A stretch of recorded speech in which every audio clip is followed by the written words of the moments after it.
Welcome to Chasing North, a podcast for purpose-driven professionals, entrepreneurs, and changemakers who know that real success isn't just about status, it's about alignment. I'm your host, Christin Mack, business leader, lifelong learner, and someone who believes that the most powerful journeys are often the most personal. Here, we dive into real conversations with real people, exploring personal growth, leadership, conscious business, and the deeper motivations behind impactful success. Let's get curious together, because every path holds power and your worth is not up for debate. Hey, and welcome to Chasing North. So excited you're here, and we're doing something different. It's a first time for Chasing North. We're gonna do a part one and part two with Tammy Medigovich. Tammy, welcome back. So after Tammy and I had our conversation last time, when it ended, and I hope it's okay that I share this. Absolutely. She was like, you didn't ask me anything I expected, and I don't think that went well. And I'm like, okay. She's like, can I do a redo if I want? And I'm like, of course you can. I'll send you the recording, listen to it. I thought it was great, but again, this is about you and your comfort. And so what happened after you got the episode? I listened to it and was like, And then I sent it to some of my trusted people, my accountability group, my wifey, and they all went, you need to let her do her thing. It was really good. And I'm like, okay, I'm going to put my insecurities aside and let it go. And so here we are. So that was last week's episode. So we're back because after that conversation, you mentioned several things that you did want to talk about. Yeah. And I'm like, those are so important. Please come back and let's talk about those. Yeah. So I'm just going to start with when is a time or a moment where you realize that you were out of alignment? Yeah. And because that's really a lot of the conversation that we have here. So when was the moment you realized that? So I feel like last time we talked a lot about kind of my beginning story, and it keeps sticking in my head. You said, what would baby Tammy do? What would baby Agent do? Well, I think there's a lot, and maybe it's just because it's my group, there's a lot of us that are now going through a whole different change. And so for me, it was 2020. We were burnt out. I was burnt out. The market was crazy. It was COVID times, so we weren't able to see people. But we were essential, so we got to go to work. We were essential, so we were still working, but we were doing it in a totally different way. Mm-hmm. And for me, I'm so people, right? Like I get filled up by being around people, and now I was required to do my job in, the back office of like my house type of a situation. So I got really burnt out. And I was introduced to the book, The On Purpose Person. Okay. Have you heard of that book? I have not. It's really, really good. Okay. You're probably beyond it now. Well, I'll still read it. Like in terms of the work that you have to do, right? So I went through and I read the book, and you do these exercises, and it was all about, I was feeling burnt out. I was like, I don't want to do this job anymore. What's my purpose in life? You go to a lot of conferences and things like, what's your why? What's your why? And I'm like, I don't know. Like when, there was a time where my why was just making sure that I was taking care of my son. And then my why was I wanted to make sure I was at all the things. And then you become an empty nester and you're like, well, what's my why? Or you get close to not being needed every day as a mom, which we'll talk about. And so I was like, well, what do I do now? Like what is my why? What's driving me? It's no longer, I'm no longer motivated by being at the top of the chart, right? I don't need to be at the top of the list of the sales chart, whatever. So what was my why? So I went through, you read the book and you go through all these exercises, and it boils down to 2 words, and you get down to 2 words. And my 2 words were igniting joy. And I immediately resonated with that. That is, okay, so now how do you do that? Does that mean I have to go get another job? Or does that mean that I find another joy within my business? Right. And so that is what I was working on. Like I was working on that for myself. And then in 2022, my mom passed away. And that sent me on a tailspin. It knocked me sideways. It was unexpected.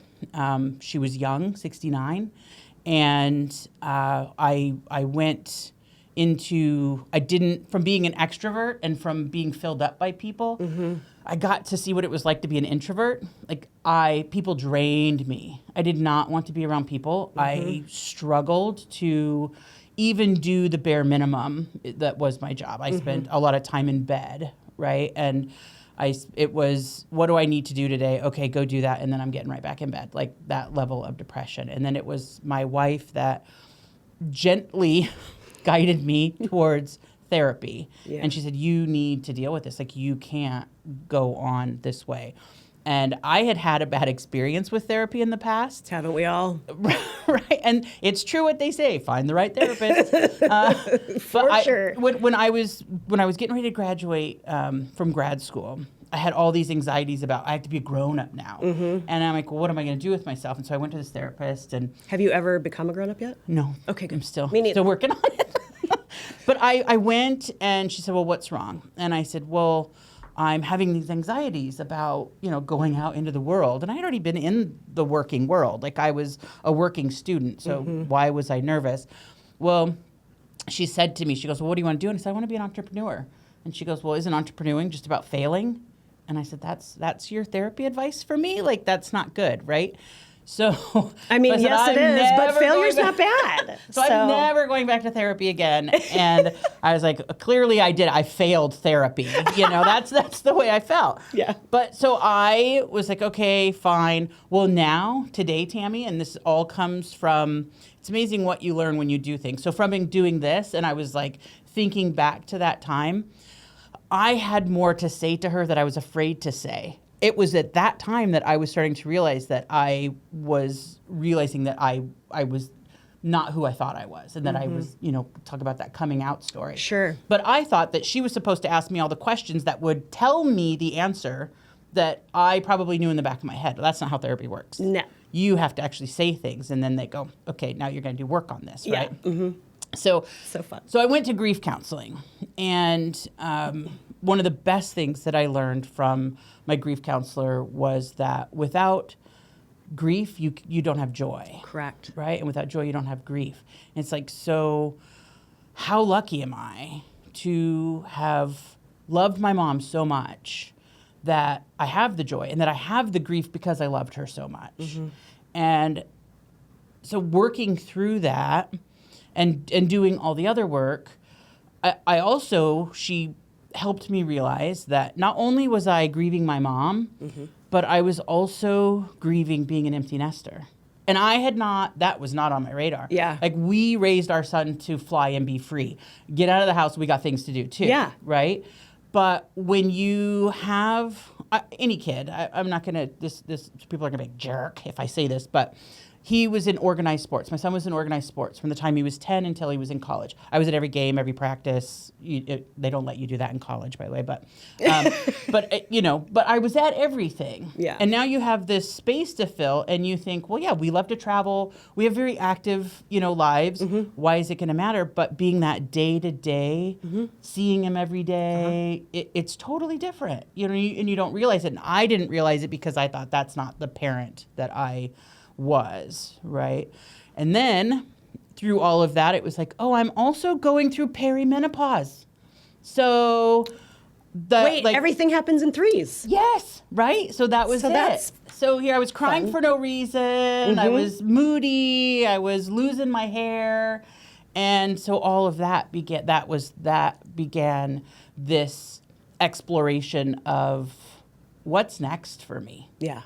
That was so it's been 5 years of what am I going to do next? And it was last year that I was invited by a real estate friend to come talk at a mastermind and to tell my story about working through the grief. How do you keep charging forward when you're going through all of this? And as I was writing out that story, I realized all these other things. And so I did that talk once, and seeing how many people it touched, I did it again to a bigger group. And then I just recently did it again to another big group of women. And the connection that I'm getting from that is filling me up again. I love it. Right? And I'm getting all of that. Yeah. So challenge, tragedy, like deep depression, going through all of that. and coming out on the other side with this gift that you're able to share and give the world. And I think that's incredible. Yeah.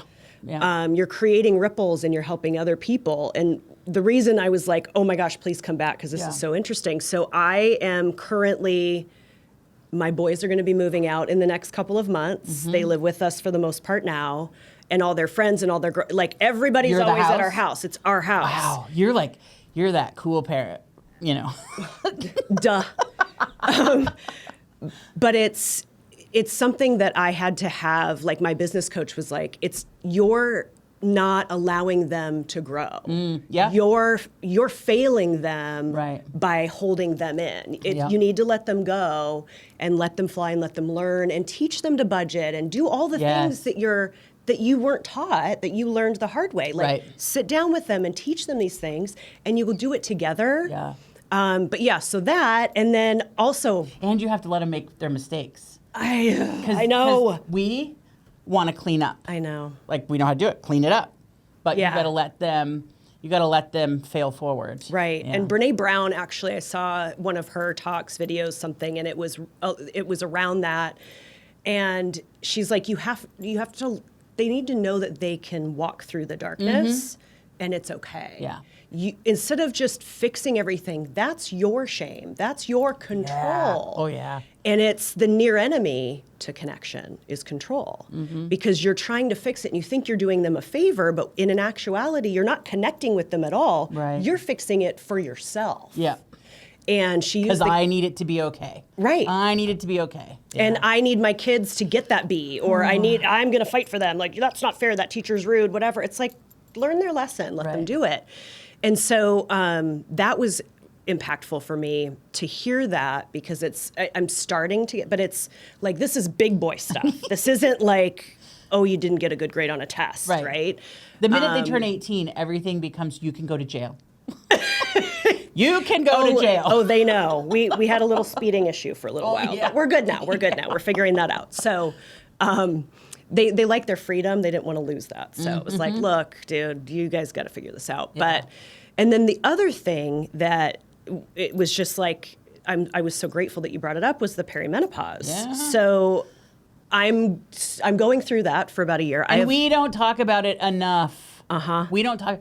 I asked my mom, I said, did you go through any? And she said, no, she didn't go through anything. And now that I see what my symptoms are, I know 100%. She went through it, and it was just a raging bee to you. I'm going to break HIPAA laws or whatever, but they thought, well, an antidepressant is the way to go, as opposed to understanding what's going on with your body, right? That this is, the confidence, like not having or questioning yourself, or, going through those things. And I just can't believe, now I'm seeing it more and more, but I can't believe that we don't talk about it. And every time I step on a stage and I talk about it, the most touching one was, I had a gal, she's probably in her 20s, came up to me and said, my mom's going through all of that, but she won't acknowledge it. And I said, you go to therapy. And I said, you got to fix you. You can't, you can't, she'll get there. But yeah. Yeah. And so with the reason I've crimped my hair today. We love it. Is because I found the crimper when I was organizing, because I'm in this new thing where I'm cleaning and purging and doing all stuff. It feels so good. It's completely addicted. Empty nesting. Right? Oh, you're I'm empty nesting. You're empty nesting. Interesting. I didn't know that was the thing. I don't know. I just made it up. Oh, cool. So I'm empty nesting. I'm emptying my nest. Anyway. Yeah. But I found a crimper that I had bought several years ago that I totally forgot I even bought. Yeah. And it was in the box, never had been touched. And I'm like, I am using this thing. Just because I thought it'd be funny. Right. But what I realized is it makes my hair thick again. Yeah. And I'm like, I am using this thing, because as ashamed as I was to admit, because it feels really very ego to say, I want thick, long hair. Like it's just hair, who cares? But it is important to me. Yeah. And I've been really struggling with it because I didn't know what to do. And I'm getting all the products and the things, and And it was the crimper. Who knew the crimper was the solution? So, but I do see people kind of side-eye looking at me, or maybe that's just me projecting and walking around. But everybody was They're going, look at that cute girl with the crimped hair. Excited. Queen, young and sweet. Yeah. So it's so fun. And I had to come to a point where I realized I need to do this for me. Yeah. And if someone's going to judge me for having crimped hair and think I'm weird or not want to talk to me, they're not my people. So I know you're on TikTok, right? I just started because of this. So there is a gal on TikTok, and she has started the we don't give a fuck club. You can bleep that out. And it is like we have reached the age, and now we get it. We get why our grandmothers and things like that they just were like, I'm doing it my way. Yep. But it truly is. There are certain things that, you know what? I don't have time for. Our circles get smaller because we don't have time for all the BS. And there used to be a time where you'd be, your car, for me anyway, my car couldn't be full enough of my friends. I just wanted all the people. And now I'm like, if I have 5 good people that I can turn to, and maybe it's 1 or 2, that's all I need. Yeah. I don't want all the BS. I don't want the drama. Yep. I don't want the, And if one of those 5 gets on some weird, like maybe there's only 4 today. That's okay. You go. I don't need you every day. Right. You're in a thing. But I think what we do is it's not that we don't have enough time because we have the same amount of time as we did before. Yeah. I think we prioritize different for sure. things. And I just not going to tolerate it. Yeah. I needed everyone to like me. I needed to be accepted. I see me, nobody sees me. Right. I'm a Pisces. We're the ghost. Nobody sees us. Yeah. And for me, it's like, it's okay. Just like you said, if I have a few really good people and we're aligned, I mean, like we have so much fun together, laughing, and like that's what I want. Right. I don't want drama and nonsense and Not like, worth it anymore. Oh, did you see what that girl's wearing over there? Yeah. I'm like, yeah, I did, and shut up, right? If like we're not aligned. If you can't go to dinner and talk about ideas and not people, you're in the wrong. Did I say that right? If you go to dinner and you're talking about people, you're in the wrong group. Yeah. Because we're beyond that now. We should be talking about ideas. We should be talking about the things we're doing. We should be, praising each other. There's a gal, I just came from a pickleball lunch, and there's a gal on my pickleball lunch. She makes such an effort, and she probably does it because it's who she is. I don't think she's making an effort. She is always complimenting everybody. I don't care what it is. Like, hey, you look really cute today, or like your hair today. Oh my gosh, we haven't seen each other outside of our pickleball, sweat clothes kind of thing. And I just think I wouldn't have recognized we you. have to do that. Like we have to make a point to, especially women to women. I think we have to make a point to say like, God, you look really good today. You've got, great smile or great shoes or great outfit or. Some people have to look harder from others. I'm like, ooh, your handwriting is lovely. Ooh, you've got great toes.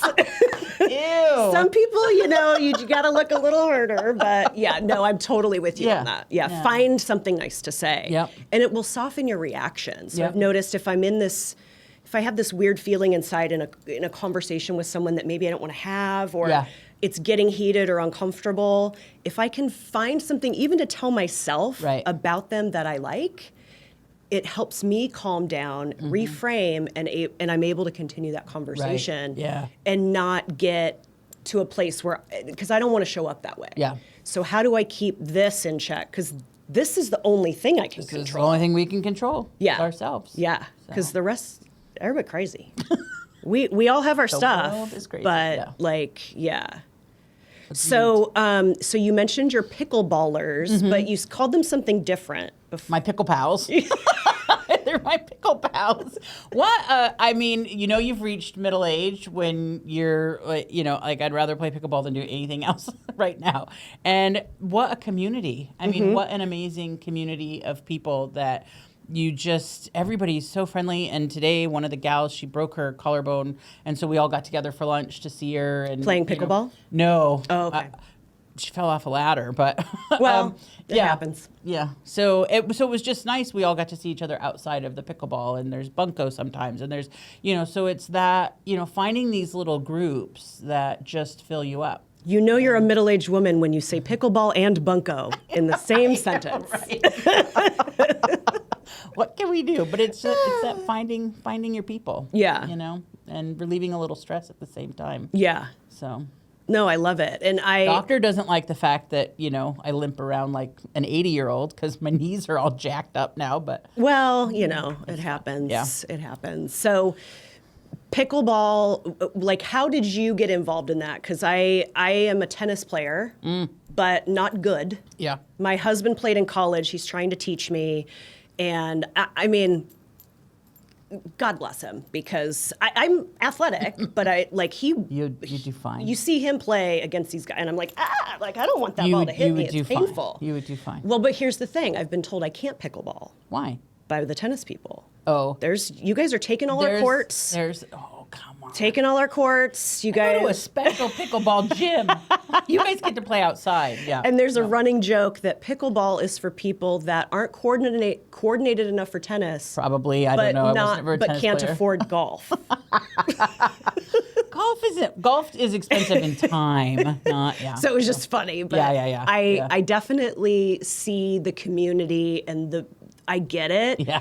And so, I mean, I'm kind of interested, but it's a blast. It was all the rage. We got a pickleball set, put it under the Christmas tree one year, and me and my wife and my son went out and played on Christmas. And then we said to our other friends who were also like, hey, we want to play. And we're like, let's go play. And then we just started playing all the time. And then we joined a pickleball gym, and the rest is history. So I love it. Mm-hmm. That's so fun. So it started just with you guys like hearing about it and starting it just with your family and friends, and then we would go just to the local community. park, and we'd go to the park and we'd play each other, and then we all were like, hey, let's go and let's play with other people now and see if we can, you know, pull it off. And then when it got too hot, that's when we joined the pickleball gym, and you do these round robins, and that's where we kind of got to know people, and then you join a league, and I'm sponsoring my first pickleball tournament in October. So wow, I know. How do you Cool. sponsor? I don't know. They pickleball called me tournament? and said, "Do you have money for this?" And I went, "Okay, can you put my name on everything?" And now we're there. Okay, well that's fun. I know, right? I'm like, do I get to hang out? Do I get to play? I'm in. So Sweet. You just bought your spot. Yeah, exactly. And you get some publicity and all the good stuff. Yep. So when is the tournament? October sometime. I don't even know yet. Okay. Yeah. So very involved. Very involved. Here's the money. "Here's Tell my me when check." to show up. Yeah, exactly. You're like the groom on a wedding. Totally. Here's the check. I'll be there. I'm just going to show up. I might have showered. How much for a trophy? Because I always wanted to win a trophy. Have you not won a trophy Never. ever? So not for sports. That's one of my traumas, is that I tried out for 6th grade basketball. Okay. Didn't make it. And I have felt like, what if I made that basketball team? Would my life have been dramatically so different. Right. I did win a trophy in golf. Okay, I did win a trophy for golf. Liar. Yeah, it was probably like participation, but I was on my high school golf team. Really? Yeah. That's cool. So We were what? the worst team in the state. Well, I was on our volleyball team, and we were the worst team. We were a brand new school my freshman year, and you just don't have an established volleyball program, and we were 5A. Oh, so yeah. I did my best. Yeah. I was trying really hard. Hey, we I'm participated. 5'5". Well, Yeah. I'm like, oh, I'll be an outside hitter? Sure, I can do that. At 5'5", they made you an outside hitter? I had a 32-inch vertical. Oh, wow. I had hops. I don't have them Did you anymore. practice that? Well, Like I mean, in your you do room? weight training and stuff. Oh. So, and I don't, box jumps. I'm not sure. Anyway, we did all kinds of stuff. But okay. yeah. No, I had driving to Mesa reminds me when I come here every time. I had a scholarship to MCC to be on their play volleyball team. Yes. I didn't even know they had a volleyball team. That's awesome. Well, I didn't get to stay, and that's a whole other story and trauma that we can talk about another time. Yeah, So, what challenge or pivot changed how you see your potential? Was that all kind of through that story? Or or have there been moments throughout where it's like pivot? I think it's a pivot. It's where am I at now? What do I want to do? Like I said, there was a time where I was just always chasing being the top producing agent. Mm-hmm. And I just don't care about that anymore. I want to serve my clients. I want to make a good living. I want to have fun at what I do, but I'm more focused now. Like I'm on the, 1973. I'm on the, I'm closer to how do we now get closer to retirement. Yeah. Just like your cosmetology license. I'll never give up my real estate license, but I think there's, a time where, hey, you know what? We'd like to be 6 months somewhere else and 6 months here. Your whole priorities change, and you go, I just don't have... Because it's hot. It's because it's hot, yeah. But I don't have that same... My hustle is different than it was before. Yeah. So in my networking group this week, they said, how do you define... How did success at 25... How did you define that, or how did it look different than how you would define it today? And it's like at 25, you care about everybody else thinks. Now, I know what I have in the bank. I don't need to have, all the shiny things to show everybody else. It's, hey, what's our financial security? Yeah. What do we want? Are we happy? Mm-hmm. Alignment. Are we aligned? Are we doing what we want to be doing? And are we enjoying it? Are we around the people we want? The balance. So I think it's all, you have, I think I had different pivots at different time. And I had a tragedy. Mm-hmm. Makes me want to, tragedy. Do you remember that song? Tragedy. It makes me, when my mom passed, you just realize, 69 and she was active. If you keep saying that, I'm going to start making jokes. What about being 69? But you just start to look around and go, what matters? Yeah. And you start making decisions from what matters. Mm-hmm. And what matters is who's around us, the people we're spending time with, and what we're doing in life, how we can give back, all of that. Yeah. So. Yeah, priorities change. I think for me, in my early 20s, it was, I was a mom, I was building a career. Mm-hmm. How old were you when you had your boys? 23, almost 4. Oh, you were so my son Mason, part of 20. who is 21, was born on a leap year. So I always know if it's going to be leap year if he's divisible by 4. But he was 10 days late. Ew, so he was due on the 16th. He was your first? Uh-huh. And they let you go 10 days? 10 days. Wow. And I really wanted to go 13 because then he would have been born on the 29th. Okay. But they told me I had to get him out. So yeah, he was 9-3. Wow. 10 days late. And my doc was so great. She comes in and she says... Did you have to have a C-section? No, I did not. You had a 9-pound baby? Yep.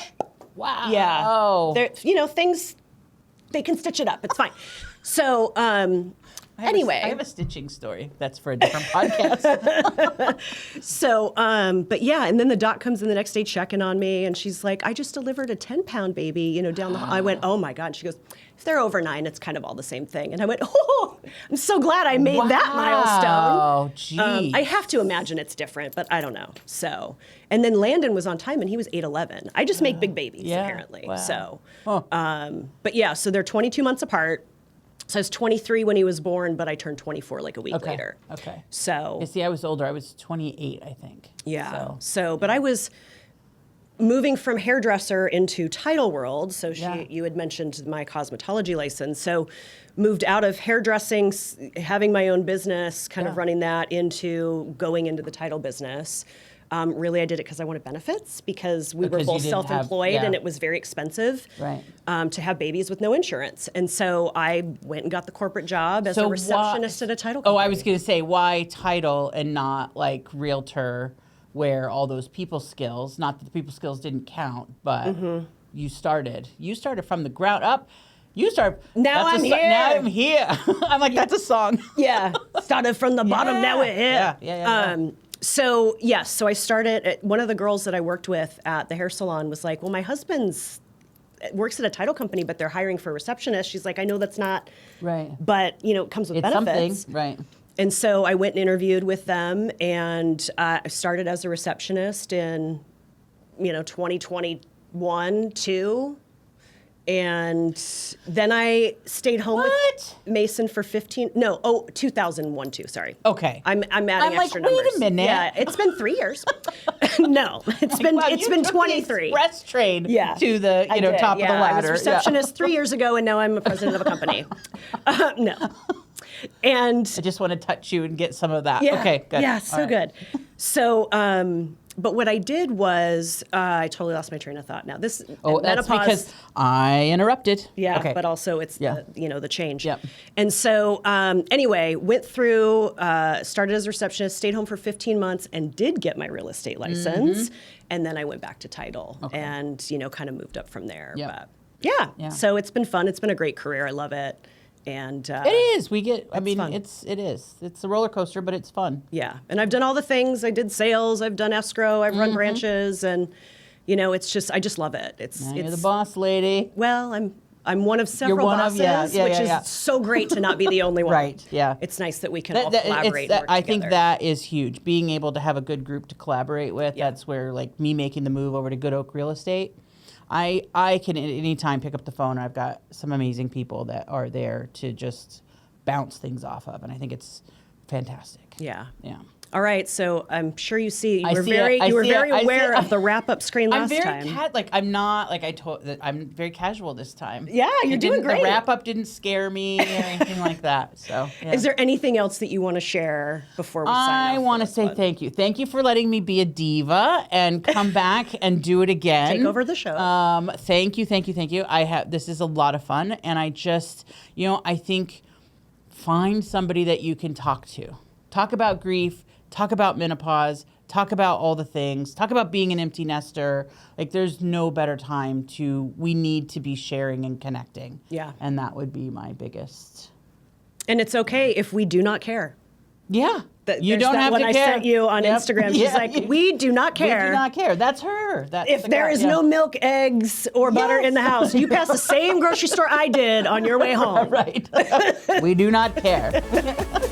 All right. Well, thank you so much for being here. You. And that wraps us up for this time with Tammy. We'll see you next time. Thanks for joining me on Chasing North. If today's conversation resonated with you, I'd love it if you'd share the episode, leave a review, or pass it along to someone who'd be inspired. Until next time, keep chasing alignment, trust your path, and remember, your value is non-negotiable.